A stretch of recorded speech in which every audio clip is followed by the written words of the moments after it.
And since, ayun nga, tapos na tayo sa hiragana, mag-practice tayo kung kaya ko na ba siyang basahin. Di ko alam kung masasabayan ko siya, pero, ayan, let's see what we can do. Okay, wala tayong kodigo ha. Wala kayong nakikita ng kodigo. Ito yung mga notebook na pinag-aaralan ko. Let's challenge to read easy hiragana words in this video. If you didn't finish learning hiragana, I will link our hiragana lessons above, so please check it first. さあ、始めましょう。Hajimemasho means let's start. Okay. Iye. Iye. Shiyo. Okay, madali pa to. Shio. Kami. Kami. Uta. Uta. Okay, tama ba? Aka. Aka.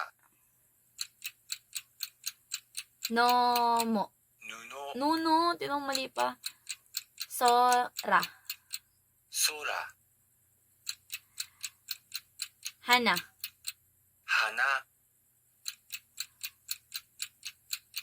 Uwe. Koe. Koe. Sushi. Sushi. Yora. Tora. Tora.